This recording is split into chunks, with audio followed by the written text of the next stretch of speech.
قلت لك أنا باللي احنا كنت أنا أريد أن أتكلم عن الدولة والجيش والشعب، أنت انطلقت مباشرة للشعب. معليش خلينا نناقش معك النقطة هذه. الشعب الجزائري كان مستهدف من أجل أن يضرب بعضه بعض. السلطة اللي كانت دبرت المؤامرة هي التي كانت تدير كل شيء. شوف عندما نشوف المشهد واش نلقى الناس اللي يعرفهم العام والخاص واللي شهر بهم الإعلام الجزائري والصحافة الجزائرية في الساحة، يقول لك بلي أن هناك الجزائريين الأفغان، الجماعة الإسلامية، هؤلاء الناس المخابرات الجزائرية تعرف عنهم كل كبيرة وصغيرة، يعني يستحيل أن يتحرك واحد منهم بدون أن تعرف أين يذهب وأين يعود، تعرف حتى حيث ينامون. لكن لأن هذه السلطة الانقلابية المتآمرة مع الأجنبي على الجزائر كلها كانت توظف كل مقومات الجزائر، وظفت الجيش، وظفت مؤسسات الدولة، ووظفت الشعب كذلك لضرب بعضه بعضا. الناس اللي دفعوا الناس باش يطلعوا للجبل، أنا يعني أعطيك أنا يا شاهد عيان اليوم أقولها أمام الجزائريين، أنا شخصيا تم تعذيبي في مركز. الناس اللي كانوا يعذبوا فيه كانوا يدخلوا مباشرة من الشارع بلحاهم ويتكلموا بأنهم هم اللي كانوا يحرضوا في الطرقات في الليل، هم اللي كانوا يكتبوا على الجدران في الشوارع يحرضوا في الناس على الجهاد وعلى العمل المسلح وعلى غير ذلك. أي سنة وأين يعني؟ في 92 في 92 ما بين 1 مارس 92. أنا أتكلم لك على هذه، أنا شاهد عليها بأعيني، وكان معايا شهود عليها 61 جزائري في مركز التعذيب. أي مركز؟ مركز بن عكنون. فإذا كاين إرادة لتأجيج الوضع، لتأزيم، أدفع ناس من خلال التعذيب، من خلال الاعتقالات التعسفية، من خلال اعتقال القيادات اللي كانت مؤطرة لحزب جبهة الإسلامية للإنقاذ، دفع الناس اللي ما همش قادرين على الوعي عن طريق هؤلاء المحرضين الرسميين لماذا؟ للانزلاق نحو العنف. طيب. في نفس الوقت قصة هذه الديمقراطيين اللي ناضوا يديروا الجمهورية. أنا من هنا أقول الشعب الجزائري يطالب بلجنة تحقيق في شخصيات الناس اللي مضات على لجنة إنقاذ الجزائر. أنا أؤكد لكم بأن هؤلاء الناس كلهم كانوا يشتغلون اشتغال رسمي مع المخابرات الجزائرية، ما كان حتى واحد منهم اتخذ القرار من تلقاء نفسه كجزائري للمطالبة بالديمقراطية. هؤلاء الناس كانوا مدفوعين، ولذلك هم اللي من بعد تعينوا في المركز الاستشاري، المجلس الوطني الاستشاري، وأصبحوا مسؤولين ووزراء.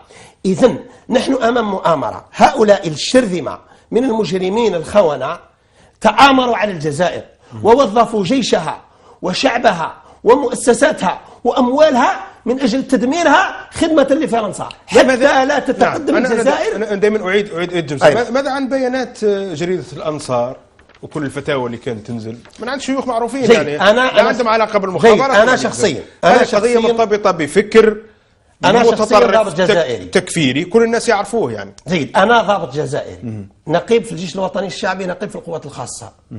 اتهمت قبل يعني في مارس 1992 تم اعتقالي، واتهمت على أساس أنني كنت أريد أن أحدث انقلاب ضد السلطة وضد النظام لصالح الجبهة الإسلامية. جيد، عندي 20 سنة الآن، الناس كلها تفضل تشوف موقفي. هل أنا الإنسان هذا اللي كان يريد يدير انقلاب مع الجبهة، هل كان له موقف، أي موقف يعني يساند أي حركة أو أي عمل يدفع الجزائري نحو العنف؟ لن يجدوا شيئا. إذن القضية نتاع هذه البيانات وغير ذلك، قلت لك الناس كانت ضحية. هناك من كان يحرض، كان يشتغل، يمانيبيلي. مع الأسف أنا بحثت على بالعربية، مع الأسف ما وجدت. تلعب قضية تلعب يعني كانوا مانيبيلي، كان ناس متلاعب، كاين ناس مدسوسين يتلاعبون بناس عندهم قابلية في الجزائر، في كل الدول، في ألمانيا، في بريطانيا. نحن في بريطانيا كاين شريحة من الشعب البريطاني قابلة للاستجابة للتحريض على التطرف وعلى الميز العنصري وغير ذلك. هؤلاء الناس في الجزائر وجدوا الناس اللي وظفوهم ويحرضوهم وغير ذلك، مع تشكيل الظروف المناسبة لهذا وانزلقوا إلى العنف. لكن القضية لا مانيبيلاسيون لم تقتصر على هؤلاء، لا مانيبيلاسيون وقعت الناس داخل الجيش، وقعت الناس داخل الشعب باسم الديمقراطية والوطنية والباتريوت والدفاع وغير ذلك. المحافظة على الوطن. الناس كل كانت تتصرف في إطار خطة مدروسة من أضرب الشعب الجزائري ببعضه. الآن المشكلة هناك تطورات كما قلت لك وقعت أفسدت الخطة الرئيسية، وهي مقتل بوضياف، موقف اتجاه بوضياف في الاتجاه الغير صحيح، وموقف حشاني.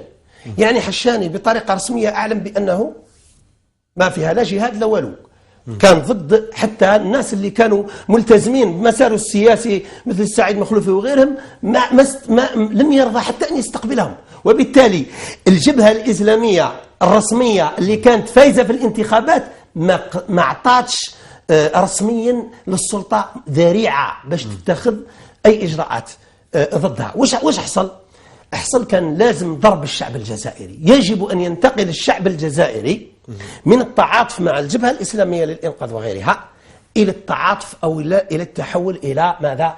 إلى جهة النظام. فاستحدثت يعني منطق رضا مالك اللي قال يعني نعم، فاستحدثت هذه المجازر من أجل الصدم، ضرب الشعب الجزائري ضربة قوية تذهله بحيث يقول خلاص بركات.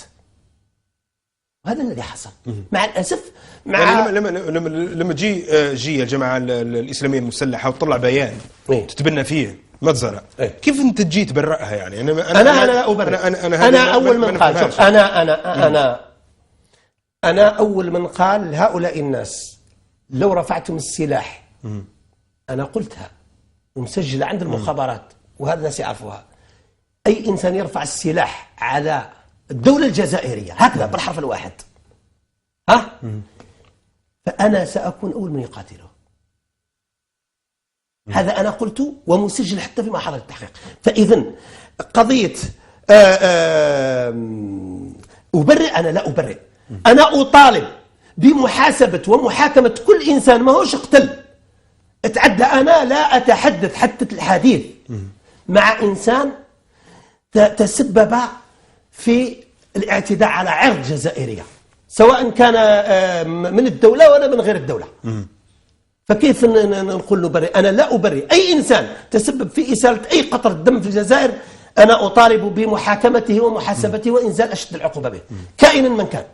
فإذا القضية ليست هنا، القضية من الذي دفع هؤلاء الجزائريين، أخرجهم من بيوتهم ومن مدارسهم ومن مساجدهم ومن ثكناتهم إلى الاقتتال وذبح بعضهم بعض. هذا هو السؤال. أنا أقول لك، أنا في داخل قيادة المخابرات وفي المكتب اللي المفروض نكون فيه، يعني اقترح علي أن ألتحق بالجماعة الإسلامية المسلحة. أنا أقولها على رؤوس الأشهاد. أي سنة؟ سنة 1995. أطلب مني مدير أمن الجيش مباشرة الجنرال كمال عبد الرحمن، طلب مني بطريقة مباشرة ومعاه الجنرال طرطاق اللي هو الآن رئيس الأمن الداخلي. حتى الشعب الجزائري هاد الناس اللي راهم يقولوا خلونا من الكلام على الماضي وكذا يكونوا عارفين. الناس اللي طلبوا مني حتى أصعد أنا إلى الجبل، أنا النقيب شوشان الضابط المتميز في القوات الخاصة، نطلع أنا باش ننضم إلى زيتوني اللي هو ما هوش إسلامي، هو عميل للمخابرات. طلبوا مني الالتحاق به هؤلاء الناس. اليوم هذا الإنسان بالرغم من أن أنا تكلمت شخصيا مع المديرية العامة للمخابرات وكتبت وتكلمت في التلفزيون وتكلمت في الانترنت بأن هذا الإنسان متورط، مع ذلك تم تعيينه المدير العام أو المدير الأمن الداخلي اللي هو في الحقيقة المدير الحقيقي للأمن في الجزائر، هو الذي يعين كل المسؤولين. يعني في الوقت اللي كان الزيتوني هو أمير الجية الجماعة الإسلامية، نعم، طلب منك الالتحاق طلب مني الالتحاق به، نعم.